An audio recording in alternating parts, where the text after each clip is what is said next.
Olá, boa tarde. Veja os destaques do portal da Assembleia de hoje. Nova mesa diretora é empossada na Assembleia Legislativa. Você vai entender como funciona e qual o papel da mesa diretora no Legislativo Maranhense. Creche Escola Sementinha tem o primeiro dia de aula para os alunos do maternal.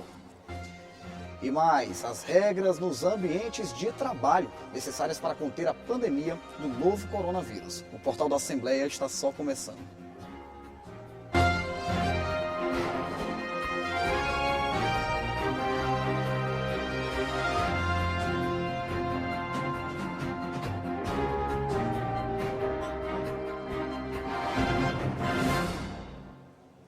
Foi empossada na manhã de hoje a mesa diretora da Assembleia Legislativa, que vai conduzir as atividades da Casa de fevereiro de 2021 a 31 de janeiro de 2023. A solenidade contou com a presença do presidente da Casa, deputado Otelino Neto, do governador Flávio Dino e de várias autoridades. Quem tem os detalhes é a repórter Eli Coelho.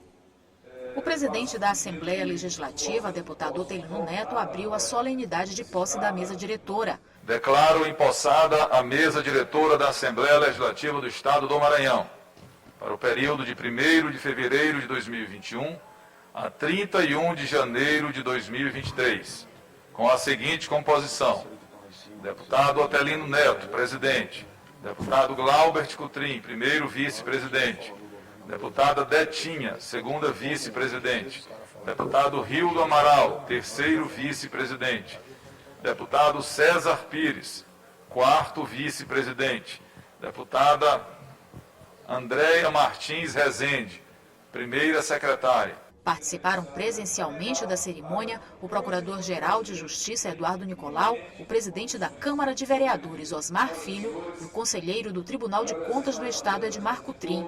O presidente do Tribunal Regional Eleitoral, Tairone Silva, e o presidente da Federação dos Municípios do Estado do Maranhão, Erlânio Xavier, falaram sobre a importância do trabalho do Legislativo como parceiro dos municípios e dos poderes do Estado. É um poder importante, é um poder que representa o povo e, evidentemente, essa relação do Tribunal Regional Eleitoral com a Assembleia Legislativa tem que ser o relacionamento mais salutar e sempre muito proveitoso. A pandemia tem tomado de conta do mundo aí, dos estados, dos municípios. As dificuldades são grandes, os recursos encurtando.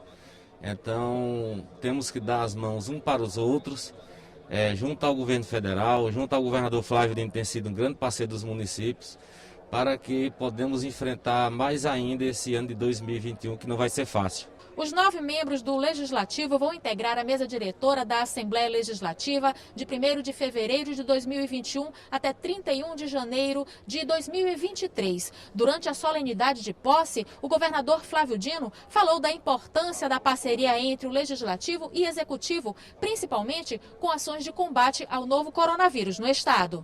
Quero, o presidente Otelino, por intermédio dessa saudação, transmitir meus votos de êxito nesta nova etapa da caminhada do parlamento do nosso Estado, sempre com a convicção de que independência e harmonia serão as marcas dessa nova quadra, como tem sido desde que tive a alegria e a honra de ser empossado como chefe do Poder Executivo Estadual. Além do governador Flávio Dino, participaram de forma virtual o senador Everton Rocha, o vice-presidente do Tribunal de Justiça Jaime Ferreira de Araújo e o deputado Pastor Cavalcante. O prefeito de São Luís, Eduardo Braide, também participou da solenidade e destacou o trabalho da Assembleia Legislativa. A Assembleia Legislativa que tem a sua função de aprovar, elaborar leis, mas também de fiscalizar os atos do Poder Executivo e de servir de ponte entre a sociedade e aqueles que realmente executam as obras e serviços públicos. Então, vim desejar aí toda sorte e dizer que a Prefeitura de São Luís está de portas abertas para o Parlamento Estadual, para que a gente possa fazer parcerias que visem o bem da população de São Luís. Após a solenidade de posse, os deputados que compõem a mesa diretora participaram de uma entrevista coletiva. Você pode acompanhar mais detalhes da solenidade de posse da nova mesa diretora da Assembleia Legislativa ao longo da nossa programação em nossas redes sociais e também por meio do site al.ma.leg.br.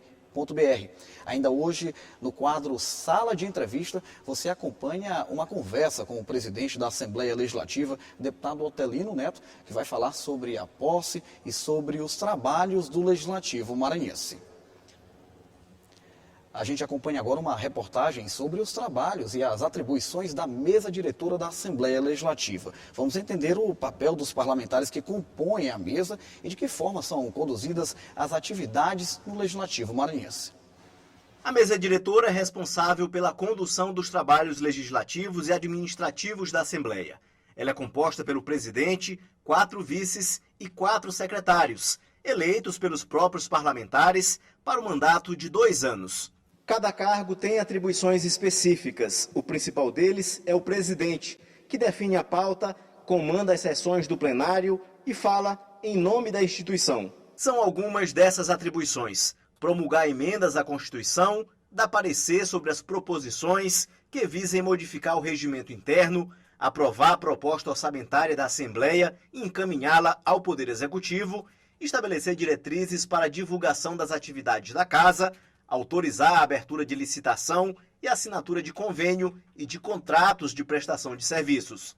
Encaminhar ao TCE a prestação de contas da Assembleia em cada exercício financeiro.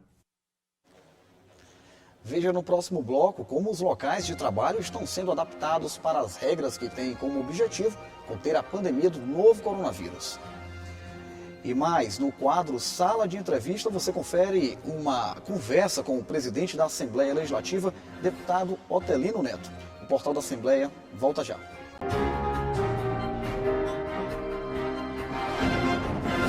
E atenção, idosos com mais de 75 anos devem se cadastrar no site da Prefeitura de São Luís para receberem a vacina contra a Covid-19. Nessa primeira fase, serão aplicadas 15 mil doses. A segunda dose será aplicada depois de 3 meses. Os detalhes na reportagem de Ismael Gama. É preciso fazer um cadastro no site da Prefeitura de São Luís, que é www.saoluís.ma.gov.br/vacina São Luís, e aguardar a Secretaria de Saúde da capital entrar em contato pelo telefone indicado no cadastro na internet. É preciso informar número do CPF, cadastro de pessoa física e outros dados pessoais, como o endereço completo. A vacinação contra a Covid-19 priorizou inicialmente os profissionais da saúde e idosos a partir dos 60 anos, internados em instituições de longa permanência. O agendamento pela internet é para garantir que a vacinação seja de forma ordenada e sem causar aglomerações. As 15 mil doses vão alcançar o público da faixa etária a partir dos 75 anos de São Luís e que estava cansado do confinamento causado pela pandemia. É o caso da dona de casa Raimunda Coelho Falcão, que sentiu alívio quando soube que a vacinação foi iniciada em São Luís. Ela aguarda a vez em clima de ansiedade. Gostei muito, porque sabia que vinha me trazer saúde. Não só a mim, como toda a humanidade, como todas as pessoas da minha idade. Os idosos vão receber a primeira dose da vacina Oxford AstraZeneca e a segunda dose será aplicada depois de 3 meses. Ainda sobre o combate ao novo coronavírus, nesta segunda-feira em São Luís está acontecendo a aplicação de doses da vacina nos profissionais da saúde com idade entre 35 e 39 anos. Os nascidos em outubro, novembro ou dezembro devem se dirigir ao Multicenter Sebrae na Avenida Jerônimo de Albuquerque, Alto do Calhau, até às 5 da tarde, com RG, carteira do respectivo conselho profissional ou declaração da unidade onde trabalha. Segundo a Prefeitura da capital, até sábado, mais de 22 mil doses foram aplicadas contra a vacina que combate a Covid-19. Um dia cheio de emoções para pais, mães, professores e, claro, para a criançada. A creche Escola Sementinha, mantida pelo GEDEMA, grupo de esposas de deputados do Maranhão, deu início às aulas presenciais das turminhas do maternal. Vamos conferir. Coração apertado no primeiro dia de aula do maternal da creche Escola Sementinha, que é mantida pelo GEDEMA, grupo de esposas de deputados do Maranhão. Pais, mães e servidores da creche se empenharam na tarefa de distrair os pequeninos. Uns mais resistentes, outros meio que já adaptados, mostrando independência. A Larissa não deu trabalho, mas deixou a mamãe de stand-by, escondidinha e preparada para qualquer situação. Na verdade já era para mim ter ido, mas eu tô aqui só para o coração ficar mais acalentado, certo? O coração acaba ficando um pouquinho apertado. Apertado demais. Mas graças a Deus ela tá tudo bem. Com direito ao mural de fotos, música e muita animação, esse momento especial ficou registrado. Afinal, é o primeiro contato da turminha com a sala de aula, um ambiente que vai fazer parte da vida deles por muitos e muitos anos. É um momento em que eles estão adentrando a um espaço onde eles passaram a fazer parte, mas que ainda é novidade para eles. E nós estamos aqui com ludicidade, brincadeiras, tudo aquilo que eles gostam para atrair a atenção deles para esse espaço escolar que depois eles vão amar. Para reduzir os riscos de qualquer tipo de contaminação pelo novo coronavírus, a creche escola adotou todas as medidas sanitárias recomendadas, disponibilizando álcool em gel, aferindo a temperatura dos alunos, servidores e visitantes, transferindo o refeitório para um local mais amplo, com maior ventilação, além de ter redobrado os cuidados em sala de aula, proporcionando maior distanciamento entre os alunos por meio do escalonamento. Com a criançada do maternal, essas medidas precisam ser adaptadas. A gente procura estar sempre higienizado para poder estar com eles, porque essas crianças elas são puro contato, elas precisam desse momento de colinho, então a gente realmente precisa fazer desta forma. Neste momento de pandemia, as medidas passaram segurança aos pais e mães que precisam confiar os cuidados na instituição de ensino. Tenho confiança na escola, eu sei que ela está em boas mãos, o pai dela trabalha aqui, está pertinho, então eu estou bem tranquila. Depois do período de adaptação é só alegria. No início, os estudos se confundem com as brincadeiras. Por aqui, se depender dos servidores da creche escola, empenho e dedicação não vão faltar. Afinal, a educação é primordial, principalmente para quem representa o futuro do país. No próximo bloco, a gente confere o quadro Sala de Entrevista, que tem como convidado de hoje o presidente da Assembleia Legislativa, deputado Otelino Neto. O Portal da Assembleia volta já.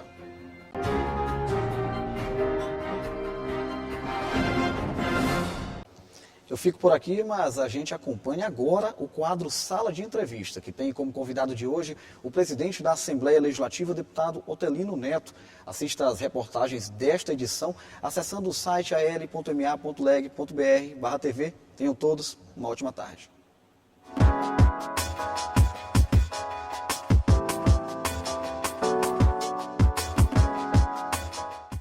Olá, boa tarde. Que bom estar com você aqui na TV Assembleia, no quadro Sala de Entrevista, que hoje está muito especial. Vamos receber o presidente empossado da Assembleia Legislativa do Estado do Maranhão, o deputado Otelino Neto, para a 19ª legislatura. E é justamente com o presidente Otelino que a gente começa a falar sobre esse novo momento também, neste dia 1º de fevereiro de 2021. Presidente, antes de mais nada, satisfação em receber o senhor aqui e parabéns pela posse numa eleição de 42 votos possíveis, o senhor teve 41 de confiança. Qual é o sentimento que o nutre nesse momento, empossado para mais um mandato, mais um biênio à frente da Casa do Povo? Obrigado pelas felicitações, Juraci. Renovando a responsabilidade. Essa confiança dos colegas deputados, a forma de retribuir é com a capacidade de diálogo de sempre, ouvindo todos os deputados, todas as deputadas, cada um com a sua diferença, com o seu estilo, com o seu perfil, e eu, neste segundo biênio, continuarei assim, conversando com todos, respeitando a opinião e o jeito de cada um, independente de ter mais identidade ideológica comigo ou não, todos tendo o respeito devido para que possam cumprir com eficiência os seus mandatos.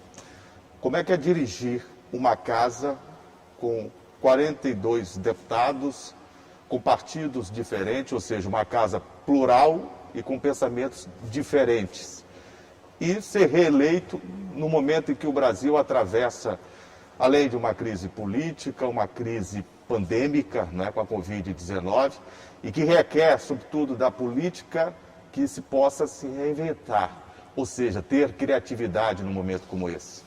É um desafio, sem dúvida, difícil. Quando você preside uma casa colegiada, como é o caso da Assembleia Legislativa, o presidente lidera outros 41 deputados que foram igualmente eleitos pelo povo para representar a sociedade maranhense, o povo do Maranhão. Então, é um exercício permanente.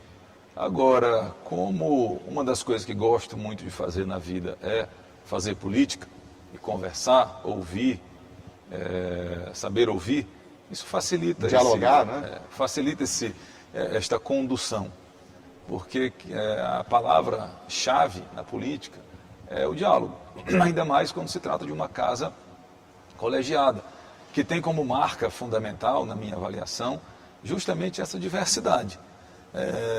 Porque os poderes, o poder executivo, os poderes executivos, eles têm um formato, digamos assim, mais personalista, né? Fica em torno de uma figura central. Já o parlamento não, o parlamento são diversas opiniões. É plural, né? Natural. Justamente por isso que o nosso ordenamento jurídico, embora nós sejamos um país presidencialista, mas nós temos o nosso constituinte original lá, na Constituição de 88, ele deu a palavra final para o Poder Legislativo. Você vê que boa parte da competência de propor leis, ela vem do Executivo ou do Legislativo. Mas quando o Executivo caminha um projeto de lei para o Poder Legislativo, ele é apreciado.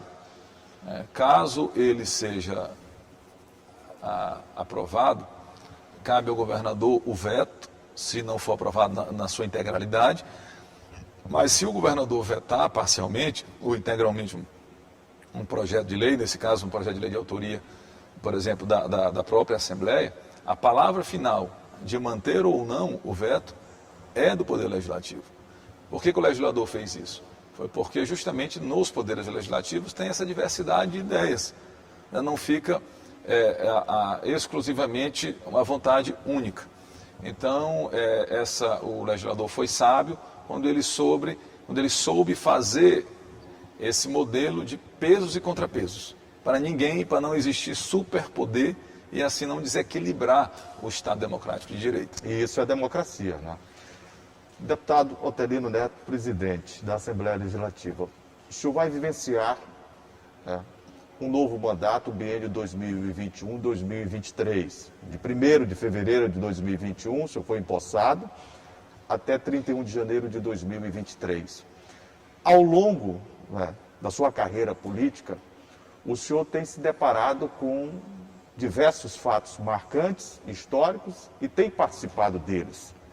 A pandemia do coronavírus é um deles e afetou a sociedade e todos os poderes constituídos do Brasil e do mundo no ano de 2020. Agora, fazendo uma análise sobre o trabalho da Assembleia em 2020, a gente pode constatar que a casa não parou. Muito pelo contrário, a contribuição foi gigantesca, se associando a outros poderes, como o Executivo, para que o Estado pudesse dar uma condição melhor ao cidadão. Inclusive, a Assembleia ficou marcada porque pela primeira vez na sua história, em 2020, ela pôde trabalhar de forma remota. Aquilo que eu falei lá atrás, ela se reinventou no momento de pandemia também, para dar sua contribuição, continuar a dar à sociedade, né? Foi um desafio grande. Nós não tínhamos essa experiência de fazer sessões remotas, né? Nós tivemos, na verdade, que aprender fazendo. Graças a Deus que tem tecnologias já que permitiram que nós fizéssemos isso e o nosso próprio corpo técnico da Assembleia conseguiu conduzir isso. Nós não precisamos fazer, por exemplo, grandes despesas para que pudéssemos viabilizar a realização das sessões remotas.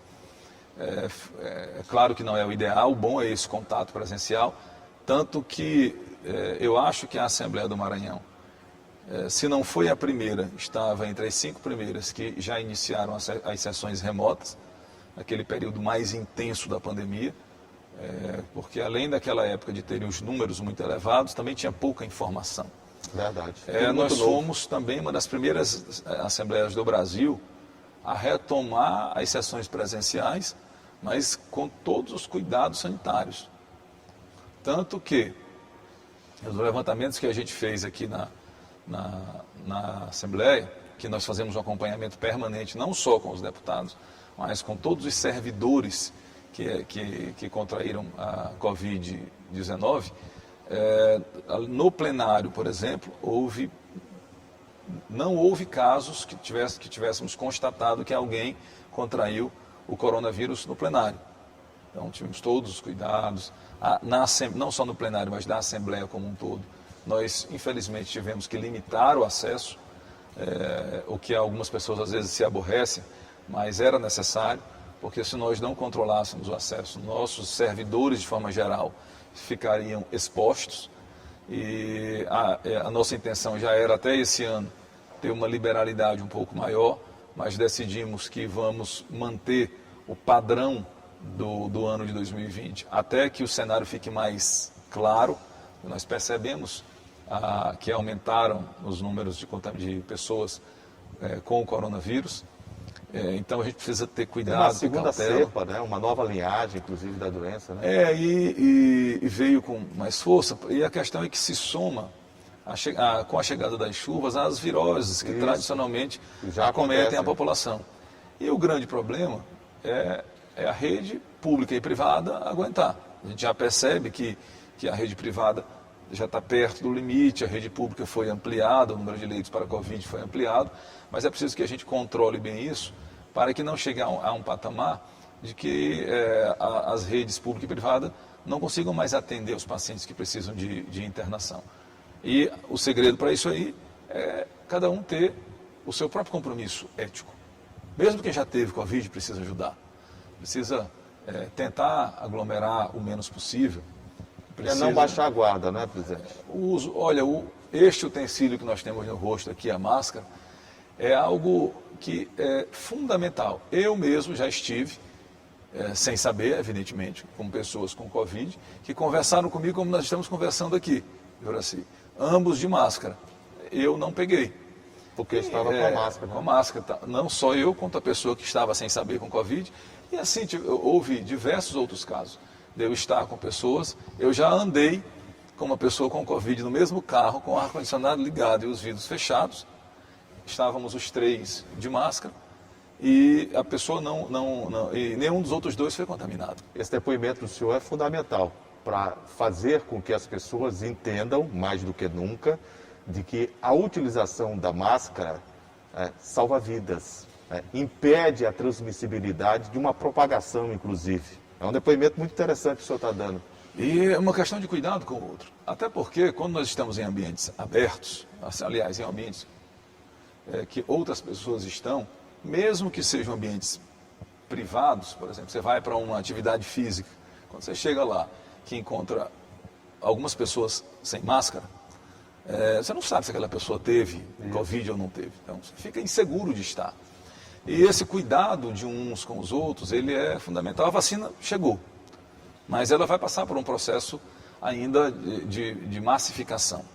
Pelo que eu tenho conversado com os especialistas do assunto, é preciso que o nível de vacinação chegue a 30% da população para que haja um efeito mais intenso na proteção das pessoas e na redução da pressão sobre a rede hospitalar. E acredito que nesse primeiro semestre vai se avançar bastante. O Brasil, infelizmente, está atrasado, mas acabou que a pressão da sociedade, a pressão feita pelo povo brasileiro e transmitida de forma muito intensa pelos veículos de comunicação, fez com que, está fazendo com que o governo federal se veja obrigado a agilizar a aquisição de vacinas. Essa questão da vacina, assim, é importante dizer isso, ela não faz sentido você politizar ou ideologizar o uso ou não da vacina. A vacina contra a Covid, ela não está inovando nada. A gente já se vacina desde que nasceu. É verdade. Então, a vacinação é algo que hoje em dia a criança, quando nasce, já na maternidade, já toma as primeiras 2 vacinas. Então, ficar tornando a questão de vacinar ou não vacinar algo É uma questão de ciência, né? Influenciado pela orientação política e ideológica, é uma loucura. Vacina não é capitalista, não é comunista, vacina não é de esquerda ou de direita, vacina é feita para salvar a vida. Exatamente. Ela não é de quem é a favor do presidente ou contra o presidente. Então nós temos que tomar... Comprovadamente ela salva vidas. Nós temos que tomar as vacinas, cada um esperando aí o seu momento. Agora já vão começar, priorizou primeiro os profissionais de saúde, agora já vai começar por faixa etária, quer dizer, de 75 anos para frente, já estão as pessoas se cadastrando para que possam se vacinar, e em seguida vai descendo para as faixas etárias menores, e nós precisamos estimular os nossos idosos, porque o isolamento que é imposto aos idosos, ele tem um lado cruel. Quem tem pai ou mãe, ou pai e mãe... Causa ansiedade, né? Ficar ali isolado, sem poder ver os filhos, sem poder ter uma vida social, às vezes sem poder receber com mais intensidade a visita dos netos. Traz uma solidão, né? Provoca um outro problema que é, às vezes, até um quadro depressivo. Isso. Eu, por exemplo, a minha mãe tem 68 anos, mas ela se ressente de poder estar mais vezes. A gente não conseguiu mantê-la completamente isolada dos filhos e netos, porque já vai fazer um ano, não teria condição. Mas a partir do momento que este segmento, que é considerado grupo de risco, estiver vacinado, o sofrimento melhora. A margem de segurança aumenta, né? Hein? A margem de segurança aumenta. E a proporção que vai avançando para faixas etárias menores, é claro que a população vai se sentindo mais segura. Mas esse momento agora é um momento que nós temos que ter um cuidado especial. Por quê? Porque as vacinas chegaram. Então é questão de 30, 60 dias para que as pessoas estejam vacinadas. A Coronavac, por exemplo, ela entra a primeira dose. E a segunda dose tem ali um intervalo de mais ou menos 21 a 28 dias. E depois da segunda dose, mais 2 semanas para ela chegar na sua plenitude da proteção. Ora, de mais longe nós já viemos. Então agora é o momento mesmo da gente se proteger. Um pouco de paciência e se vacinar. Esperar aí 60 dias mais, eu sei que é sofrido, mas é uma forma de ajudar a salvar vidas. Deputado e presidente Otelino, eu gostaria de falar com o senhor sobre justamente esse diálogo que o senhor tem mantido com todas as esferas de poder.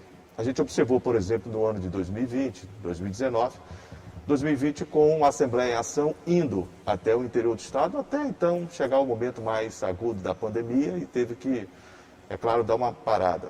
Mas o senhor não parou, né, com o diálogo com as instituições, com todas as esferas de poder, executivo, legislativo, né, o judiciário, o Ministério Público, Defensoria Pública e recentemente, inclusive, com a FAMEM, que é a Federação dos Municípios do Estado do Maranhão.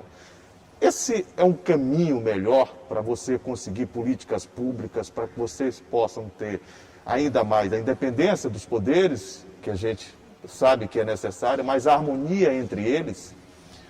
Sem dúvida. A prerrogativa fundamental dos deputados estaduais é legislar e fiscalizar. Agora, quem está na mesa diretora, em particular quem preside a mesa diretora, quem preside a casa, tem por obrigação fazer a representação política dos deputados. Essa representação política ela se dá também junto aos outros poderes e aos outros órgãos constitucionais. E eu procuro exercer isso de forma muito plena, dialogando sempre. E não canso de dizer que isso não quer dizer que algum dos órgãos deixe de cumprir suas obrigações. O Ministério Público vai continuar fiscalizando os outros agentes, inclusive a própria Assembleia. O Tribunal de Contas vai continuar apreciando as contas da Assembleia Legislativa, vai continuar apreciando a aplicação dos recursos públicos. Nós vamos continuar legislando, o Poder Executivo vai continuar cumprindo seu papel. Em alguns momentos a gente pensa diferente, a gente diverge, mas isso é da democracia. Eu não abro mão disso, é algo permanente no meu dia a dia, não só a minha atuação como deputado estadual, junto às bases, viajando, conversando com o eleitor, apresentando emendas que possam levar benefícios aos municípios, mas é algo permanente o meu diálogo, não só indo ao Ministério Público, como recebendo aqui o Procurador-Geral de Justiça ou promotores, não só o diálogo permanente com o governador Flávio Dino, que é o chefe do Poder Executivo. Aqui eu já tive a oportunidade de receber diversas vezes a representação do Poder Judiciário, quer seja o presidente, ou o corregedor, ou os juízes que vieram aqui para tratar de assuntos de interesse da sociedade, assim como recebemos e dialogamos permanentemente com o Tribunal de Contas do Estado, a Defensoria Pública, aprovamos leis importantes aqui para o fortalecimento da Defensoria Pública, do Ministério Público, para permitir novos instrumentos para o Poder Judiciário chegar mais perto da população. Enfim, esse diálogo ele é fundamental para o equilíbrio do Estado Democrático de Direito e quem ganha com isso é a sociedade. O senhor falou em equilíbrio. A Assembleia deu um grande exemplo, inclusive recentemente, do equilíbrio fiscal e financeiro que ela vem tendo sobre a sua gestão. Inclusive foi destaque nos principais jornais pelo Brasil, quando a Assembleia economizou recursos e esses recursos eles foram destinados para ajudar na área, por exemplo, de saúde, que tanto precisa, principalmente no momento com a pandemia, com a cessão de ambulâncias, né? Quer dizer, os recursos provenientes de um equilíbrio fiscal e financeiro da Assembleia Legislativa, quando o próprio país discute, o eleitor discute bastante, o governo federal tem gastos enormes, absurdos, e algumas áreas deixam de ser contempladas. Aí a Assembleia dá um exemplo ao Brasil de que você pode economizar e pode continuar a trabalhar em benefício da sociedade. E pode, com esses recursos que surgem dos próprios tributos e impostos, devolver em forma de ações, como fizeram a Assembleia em relação às 42 ambulâncias para os municípios do Estado. Este entendimento nós fizemos com o Poder Executivo, como houve uma sobra orçamentária, conversei com o governador Flávio Dino, e ao invés de nós deixarmos aquele recurso aplicado em uma conta, ou simplesmente devolver para o Tesouro Estadual, um pouquinho antes da pandemia nós combinamos que devolveríamos o recurso correspondente à compra das ambulâncias. O Poder Executivo comprou, porque a Assembleia não pode comprar diretamente a ambulância, e foi distribuída à população. Achei aquilo um gesto importante, porque é algo que, de forma definitiva, vai servir às pessoas. Logo depois veio a pandemia, e certamente essas ambulâncias tiveram muita utilidade para todo o Maranhão. Também no período da pandemia nós compramos, ali naquele período pior, 100 mil cestas básicas, numa situação excepcional, porque também não é função da Assembleia comprar cestas básicas, mas a excepcionalidade do caso nos permitiu, distribuímos de forma muito transparente para todo o Maranhão, priorizando, claro, aquelas pessoas que estavam assim, mais carentes, especialmente profissionais do comércio informal, pessoas que estavam com dificuldade de suprir as suas necessidades básicas. Então, a gente tem procurado fazer essa gestão, primeiro, transparente. Nós hoje temos um portal reconhecidamente transparente. Lá a sociedade pode entrar, averiguar, olhar como é que está sendo aplicado o recurso público.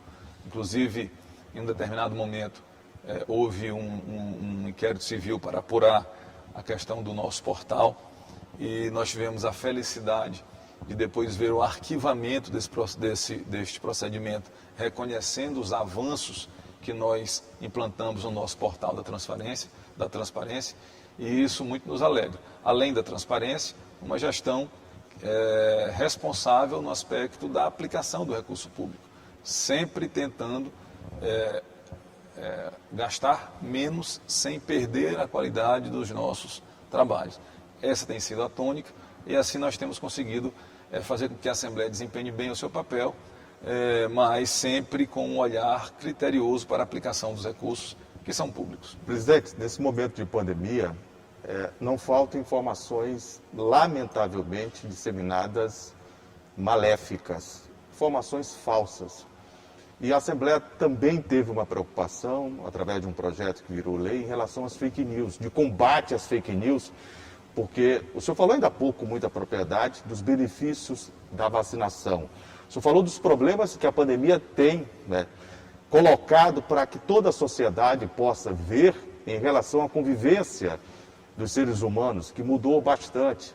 O homem, desde o Homo sapiens, ele é o homem político, o ser humano, ele precisa viver em sociedade. E quando você afasta essa condição do ser humano de viver em sociedade. É claro que alguns transtornos acontecem, a gente tem vivido uma era de ansiedade e de muitos transtornos psicológicos. Mas as informações falsas em relação, por exemplo, à vacinação, em relação a projetos que incidam para ajudar o povo, tem sido muito grande. E a Assembleia teve essa preocupação de combater as fake news também, que é algo nocivo e muito à sociedade, né? Nós aprovamos um projeto de lei, inclusive de minha autoria, estabelecendo multas para quem comprovadamente produzir ou divulgar fake news. Nós estamos vivendo, infelizmente, na era das fake news, né? As pessoas produzem notícias falsas e outras, algumas desavisadamente, compartilham, outras de forma deliberada. O fato é que nós vivemos uma época ao passo em que a informação ela se democratizou, mas também nós vemos a época da informação, da falsa informação, e que muitas vezes são tomadas como verdade. Então, esse projeto de lei teve esse objetivo de procurar criar um instrumento de sanção pecuniária, né, a quem produzir fake news, e a legislação brasileira está avançando nesse sentido, né? Já está inclusive se criminalizando, né, a prática das fake news. Tem um inquérito no Supremo Tribunal Federal já em fase avançada, também envolvendo a produção de fake news, e aí neste contexto também de manifestações fascistas, com ameaças a agentes públicos em razão do exercício das suas funções. Então eu acredito que o Brasil vá, nesses próximos anos, intensificar muito e apertar sobre essa questão das fake news. As próprias grandes redes sociais do mundo já estão, ao perceber o prejuízo que isso está provocando, estão começando a banir. Que age dessa forma. Caso mais, digamos assim, que mais chamou a atenção recentemente. Emblemático. Ou por caso do ex-presidente, do Donald Trump, dos Estados Unidos, que teve sua conta no Twitter e no Facebook retiradas, banidas, excluídas temporariamente, por conta de publicar notícias que atentavam contra a democracia. E, assim, se aconteceu isso com o presidente do país mais poderoso do mundo, outros começam a ver que espalhar fake news não vai mais ser algo tão simples. Aqui no Brasil mesmo já são algumas centenas de contas que foram excluídas das redes sociais por iniciativa das próprias redes e também por decisão judicial, por conta de que essas contas eram utilizadas para espalhar fake news, para fazer ameaças. E é preciso ficar claro que quando se fala em combate à fake news, em nenhum momento se está atentando contra a liberdade de expressão. É uma outra história. Todos nós temos direito de pensar o que quisermos e de dizer aquilo que entendemos ser o correto. Agora, até precisa ter responsabilidade. Responsabilidade, como disse, principalmente quando aquilo que é dito como verdade em uma rede social que acaba se espalhando para milhares de pessoas pode atentar contra a vida das pessoas. Presidente, vamos falar de político, macropolítica, nacional inclusive. O senhor não entende que faltou e continua faltando uma coordenação política maior do próprio governo federal para que a vacinação, que não chega a 1% desse país, não é, possa melhorar, levar a sério uma situação de uma pandemia que já tirou a vida de mais de 200 mil pessoas, que está numa segunda linhagem, uma segunda cepa. Não é? Faltou uma coordenação, municípios e estados. O senhor tem percorrido o Maranhão inteiro. Nós sentimos muito essa falta de uma coordenação a nível nacional. Faltou a liderança do presidente da República. O presidente da República, infelizmente, ele acabou adotando uma postura negacionista com relação ao coronavírus e à pandemia. E isso teve implicações práticas para o povo brasileiro. Né? Porque quando a autoridade maior do país ela nega, né, como essa autoridade ela influencia pessoas, acabou que criou um mau exemplo, né? Um mau exemplo. Então, isso se traduziu nas ações de governo. É fato que o Brasil está atrasado na vacinação.